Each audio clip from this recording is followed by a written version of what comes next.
Bien entendu, les gens n'ont pas conscience non seulement de la façon dont ils respirent, mais ne portent pas attention à leur respiration, à leur souffle en fait. Avec la pratique de Transmotional Breath, on dispose d'un protocole d'analyse du schéma respiratoire. Et donc en fonction des endroits où la personne va respirer ou ne pas respirer, on peut y associer des traits comportementaux. Si je prends par exemple mon cas, quand j'ai débuté avec cette pratique, j'avais une respiration qui était surtout ventrale, donc beaucoup en force.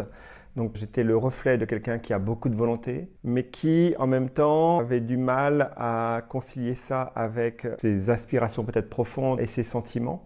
Et donc le souffle ne traversait pas aisément la limite entre le diaphragme et la cage thoracique. Et donc c'était très tendu à ce niveau-là. À partir du moment où on va travailler à amplifier la capacité respiratoire et à libérer la personne de toutes les tensions musculaires et blocages émotionnels qui l'ont amené en fait à changer sa façon de respirer, elle va améliorer sa qualité de vie. Si je voulais synthétiser, on est dans une respiration diaphragmatique, on favorise une respiration donc en effet de bas-ventre parce que l'ancrage dans le corps est essentiel. Une longue inspiration suivie d'une courte expiration, donc tout ça bouche ouverte. Des acupressions qui permettent justement d'agir au niveau musculaire, le son qui permet un travail énergétique et de faire en sorte que le mental soit moins dans le contrôle et laisse le corps prendre les commandes de cette pratique. Et donc c'est l'ensemble de ces éléments qui va favoriser un travail en profondeur au niveau cellulaire, puisque c'est là au final que sont stockés tous les blocages émotionnels que l'on a refoulés au fur et à mesure dans notre vie.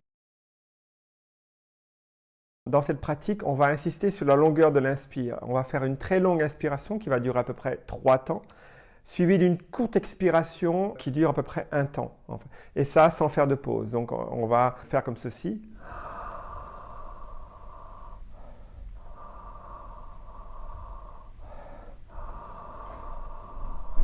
Le fait de faire une longue inspiration a plusieurs vertus. D'une part, il permet d'avoir un maximum d'air, donc d'oxygène dans le corps. Et c'est parce qu'on va avoir ce niveau d'oxygène dans le corps qu'on va pouvoir accéder à la mémoire cellulaire. Mais ça va également contribuer à étendre, étirer au maximum les muscles. Mais comme nos muscles, en fait, on les a contractés au fil du temps à cause de blocages émotionnels, on a créé des tensions parce que la personne va envoyer un maximum d'air à l'intérieur de son corps.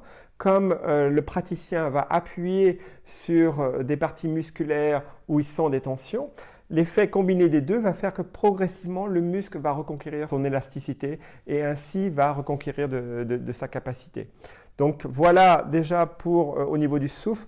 Longue inspiration, courte expiration, détendue. En fait. Donc c'est très important de ne pas forcer l'expire, de ne pas souffler. En fait, on ne force pas parce que si on fait ça, on va à nouveau recréer des tensions musculaires.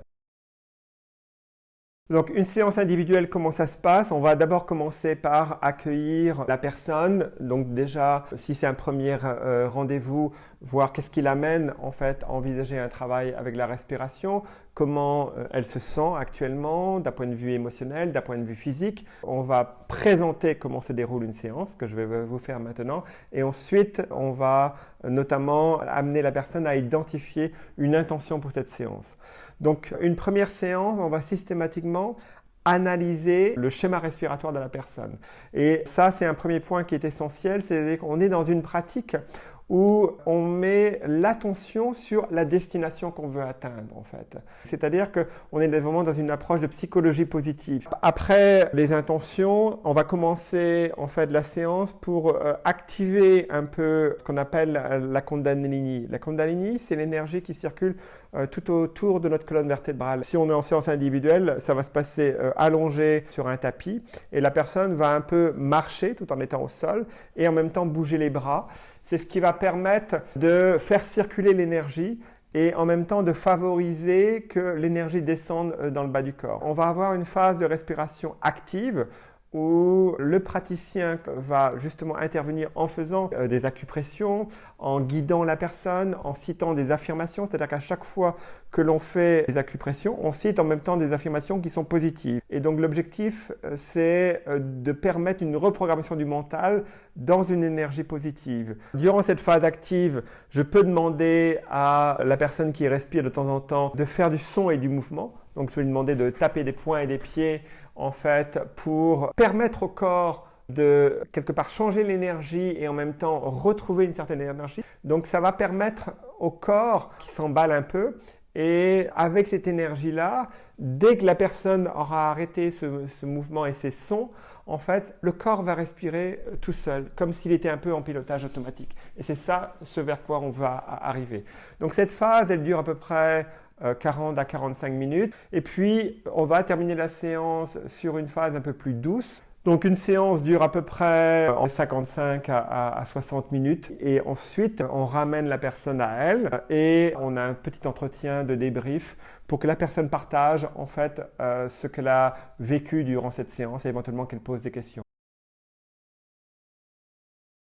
L'énergie du groupe va entraîner, va avoir un effet stimulant pour que les personnes, je dirais, se lâchent complètement, s'autorisent qu'elles ne feraient pas autrement. Parce que, à la fois, peut-être qu'il y aura un tel bruit ambiant qu'elles ne vont pas s'entendre elles-mêmes. Hein, et en même temps, c'est ça qui va peut-être déclencher quelque chose en elles. Je prends mon exemple. Quand j'ai commencé ce travail, je me souviens des séances de groupe où j'avais certains stagiaires à mes côtés qui faisaient un bruit émotionnel, on va dire. Enfin, pour moi, ça me semblait exagéré, quoi. Alors ça, c'est intéressant parce que j'étais quelqu'un qui était très dans le jugement. Donc, durant ma séance, c'est ressorti et ça m'irritait. Mais ça m'irritait à tel point que ça déclenchait, par exemple, d'exprimer ma colère par rapport à cela. C'est très puissant, en effet, de ce point de vue-là. Parce que les émotions des autres vont faire écho sur des choses qui ne sont pas résolues en nous. Et à partir du moment où je me permets, parce que ça m'irrite, de les extérioriser, je vais m'en affranchir parce que je vais justement travailler là-dessus. C'est essentiel de pratiquer au quotidien. Donc, ce qu'on va demander à chacune des personnes qui nous consultent ou qui viennent à nos stages, c'est de continuer ensuite une pratique quotidienne de 15 minutes chaque jour pour garder en fait la capacité respiratoire au niveau qu'elle a atteint à la fin du stage ou à la fin de la séance individuelle accompagnée. Et au-delà de ça, ça va aussi avoir un effet pour aider à la personne à être un peu plus alignée dans son corps, un peu plus ancrée dans le ici et le maintenant et non pas dans le hier ou le demain en fait. Donc ça va aussi l'aider dans son quotidien et ça va l'aider également à maintenir une certaine stabilité émotionnelle. Je vais commencer peut-être par des bénéfices au niveau physique. Déjà au niveau de l'énergie. Les 2/3 de notre énergie viennent du souffle. Donc en fait, respirer comme on respire en Transformational Breath, le corps va recevoir jusqu'à 3 fois plus d'oxygène durant cette séance. Autre effet bénéfique, c'est l'outil le plus puissant pour éliminer les toxines de notre corps en fait. On élimine 4% des toxines de notre corps avec des selles, 7% avec des urines, un peu moins de 20% avec la transpiration, mais 70% des toxines de notre corps sont éliminées par la respiration. Donc, on a plutôt intérêt à le faire pour purifier notre corps au quotidien. C'est bénéfique parce que ça contribue à un drainage lymphatique en profondeur dans notre corps. Donc, c'est essentiel pour la circulation sanguine. C'est essentiel aussi pour accélérer la guérison, quelles que soient les pathologies, y compris les pathologies graves. Ça a été prouvé par un prix Nobel de médecine en 1931, Dr Otto Warburg, qui a prouvé que des cellules malades se développent quand le corps ne reçoit pas assez d'oxygène. Donc, à contrario, un corps qui va recevoir beaucoup d'oxygène, on va accélérer en fait un renouvellement cellulaire et de ce fait, on va accélérer la destruction des cellules malades. Ça vaut pour un petit rhume comme ça vaut, voilà. C'est un accélérateur de guérison parce que ça agit à 2 niveaux. Hein. Ça agit au niveau physique, donc au niveau cellulaire, je viens de l'expliquer, mais ça agit également au niveau émotionnel. et on sait ô combien l'importance du facteur émotionnel dans le déclenchement ou le ralentissement ou pas de la guérison d'un patient. Les autres bénéfices, c'est notamment la stabilité émotionnelle, c'est-à-dire que ça va accélérer la diminution des états de stress, ça va contribuer également à diminuer, mais à condition d'être très assidu, les états de dépression, les états d'angoisse, etc., etc. Ça contribue également à, je dirais, se libérer, mais à condition, là encore, d'être très, très assidu de toutes les addictions et dépendances. Pourquoi? Parce que tous ces dérivatifs sont uniquement là pour ne pas être en contact avec le cœur du sujet qui est des émotions qui n'ont pas été résolues. Ça va avoir des bénéfices également parce qu'à partir du moment où je vais me libérer de toutes les émotions négatives, petit à petit, en fait, je vais me sentir plus joyeux, je vais me sentir plus dans l'amour à mon égard. Et également, ça va contribuer à favoriser la créativité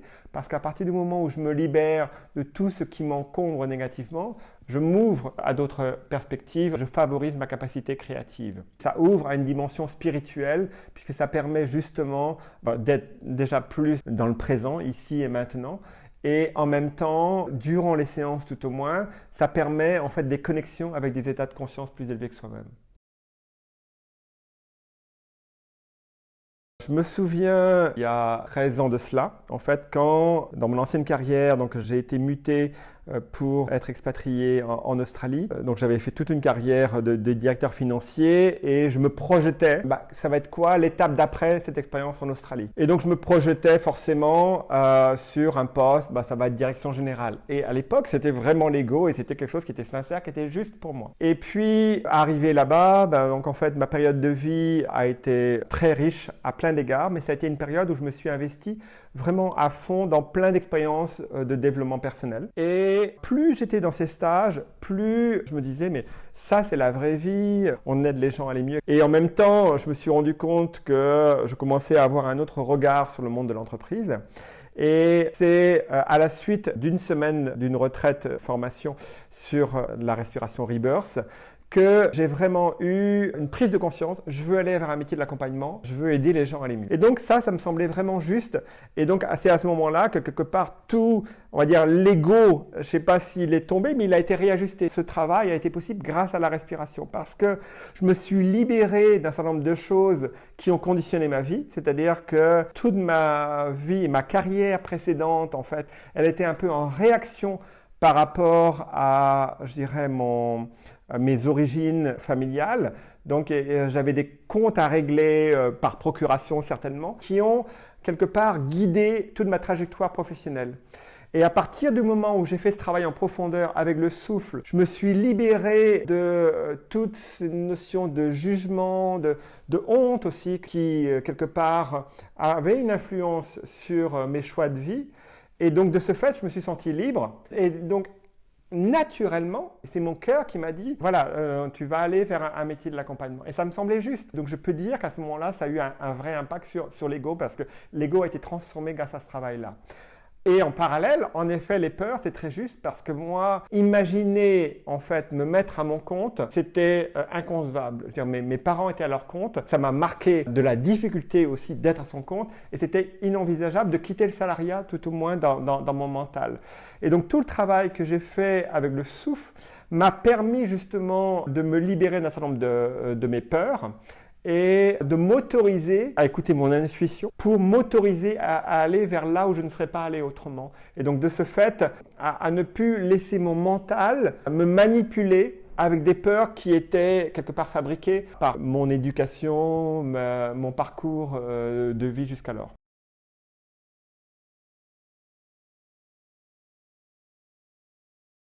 Justement, j'ai organisé le Congrès international de la respiration consciente en 2018 en France avec un peu cette ambition-là. En fait, je veux faire en sorte que la respiration consciente soit beaucoup plus connue en France notamment, et donc qui plus est dans le monde. Et c'était vraiment mon ambition parce que je suis convaincu que si tout le monde se mettait à travailler avec le souffle, pas oublier que c'est notre force vitale, mais au-delà de ça, ça nous permet tous les effets positifs dont j'ai parlé. Donc imaginons en fait que si tout le monde se mettait à pratiquer ça, ou même une grande majorité, ça va avoir un effet d'entraînement. Donc, j'en suis convaincu. Et j'ai même des exemples qui commencent à se faire dans différents endroits dans le monde. C'est-à-dire que j'ai des collègues qui vont former des instituteurs dans les écoles pour que les instituteurs eux-mêmes s'approprient la méthode pour l'apprendre aux enfants. Il y a des effets où on voit que le calme revient très vite dans les classes ou que ça développe la créativité des enfants. Donc imaginez si on commence à ce jeune âge, comment on peut transformer le monde. Donc ça commencerait certainement par l'école. Imaginez si demain tous nos hommes politiques respiraient, je ne sais pas, mais même les entreprises.